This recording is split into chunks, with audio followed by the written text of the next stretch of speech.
बाद में सुनाऊंगा। शादी में एक रस्म होता है, खीर खवाई का रस्म होता है। आप लोग जानते हैं खीर खवाई का रस्म होता है। शादी के अगले सुबह जो सालियाँ सरहज होती है वो खीर की थाली लेके आती है, दूल्हा रूठते हैं और दूल्हे को मतलब चैन, घड़ी, अंगूठी वगैरह जो जो होता है, बाइक, कार, जो जिसकी हैसियत जहाँ तक होती है वो जी।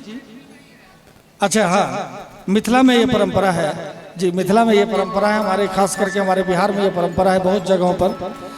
तो आज महादेव जी को भी ब्रह्मा जी सिखा दिए थे कि आप भी रूठ जाइएगा। अब महादेव के आगे खीर की थाली आई, महादेव जी मुंह फुला के बैठ गए। अब जितनी भी सखियां थी, सहेलियां थी, यानी महादेव जी की जो साली सरहज वगैरह वगैरह थी, सब कोई महादेव जी को कैसे मना रही है।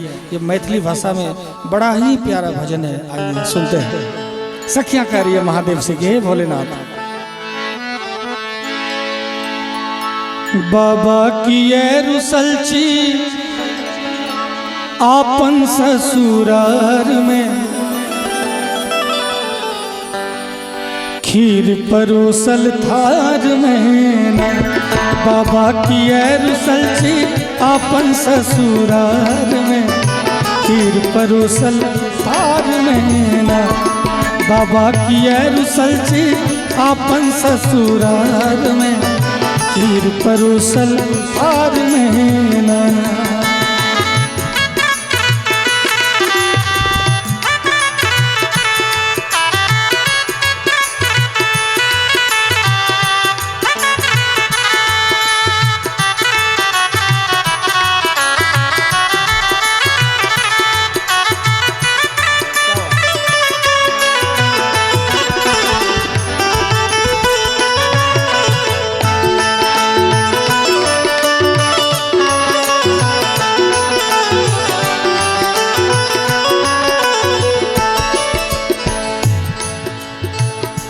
तो सखियां कह रही है, जल्दी करियो ने जलपान, आहा के डमरू दे बैदान। जल्दी करियो ने जलपान, आहा के डमरू दे बैदान। सखी सोच रही है, ऐसे भी हम लोग दूल्हा को वही देते हैं, दूल्हा को पसंद करवाने जाते हैं दुकान पे कि दूल्हा जी आप कौन सा कपड़ा पहनते हैं, कौन सा ब्रांड पहनते हैं। लेकिन महादेव जी तो कपड़ा लत्ता पहनते नहीं थे। तो सखियों ने देखा कि ये तो डमरू बजाने वाले हैं, चलो इनको डमरू दे देते। जैसे हमारी शादी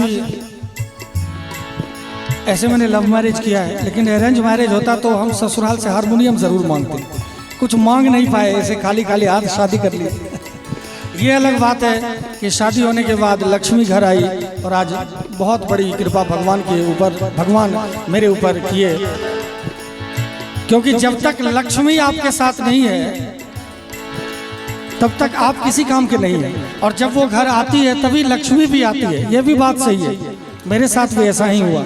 तो सखियों ने सोचा कि महादेव जी के हाथ में डमरू है, पुराना हो गया है, तो चलो डमरू ही दे देते। लेकिन महादेव जी टस से मस नहीं है। तो फिर सखियों ने कहा, जल्दी करियो ने जलपान, आहा के त्रिशूल दे बैदान। जल्दी करियो ने जलपान, आहा के त्रिशूल दे बैदान। बाबा की रुसलची गो, बाबा की रुसलची आपन ससुरार में, खीर परोसल थाल में। बाबा की रुसलची आपन ससुरार में, खीर परोसल थाल में।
जल्दी करियो ने जलपान आहा के बसहा दे मैदान, जल्दी करियो ने जलपान। अब सखियां सोच रही है कि महादेव तो मारुति सुमो पे चढ़ते नहीं है, ये तो बसहा की सवारी करते हैं और बैल बूढ़ा हो गया, चलो नया बैल दे देते, नया बसहा बैल देते, नई सवारी दे देते। लेकिन जल्दी करियो ने जलपान आहा के बसहा दे मैदान, जल्दी करियो ने जलपान आहा के चीलम दे मैदान। बाबा की रुसलची हो, बाबा की रुसलची आपन ससुराल में, खीर परोसल थार में ना। बाबा की रुसलची आपन ससुराल में, खीर परोसल थार में ना। और महादेव जी को बहुत कुछ दिया गया, लेकिन महादेव जी टस से मस नहीं हुए।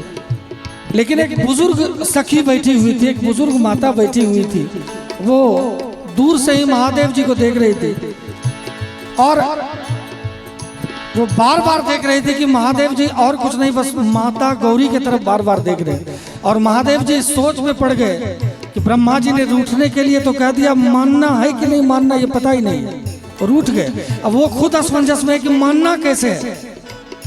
जैसे हम लोग भी कभी अपनी बीवी से रूठ जाते हैं या किसी से रूठ जाते हैं तो ऐसा लगता है कि कोई मना ले आकर के तो कितना अच्छा होता, कोई मना नहीं पाते।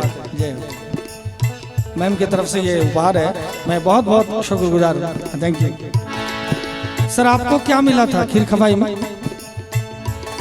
कुछ नहीं मिला था। तो एक सखी के नजर में बार बार महादेव जी आ रहे थे, महादेव जी बार बार मैया गौरी की तरफ देख रहे थे और सोच रहे थे कि किस झमेले में पड़ गया हूं। अगर ये झमेला नहीं होता तो अभी तक विदाई हो चुकी रहती और इनको लेके कैलाश पर जा चुके होते। तो एक सखी ने तुरंत कहा कि जल्दी करियो ने जलपान आहा के गौरी दे मैदान, जल्दी करियो ने जलपान आहा के गौरी दे मैदान।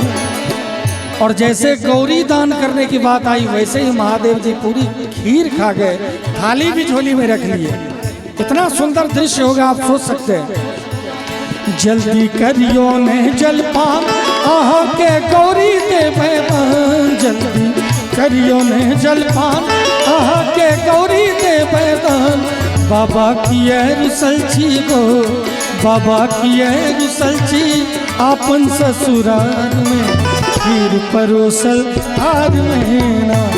बाबा की रुसलची आपन ससुराल में, खीर परोसल थार में ना। बाबा की रुसलची आपन ससुराल में, खीर परोसल थार में ना। बाबा की रुसलची आपन ससुराल में, खीर परोसल थाल में ना। खीर परोसल थाल में ना, खीर परोसल थाल में ना। बोलो उमापति महादेव की।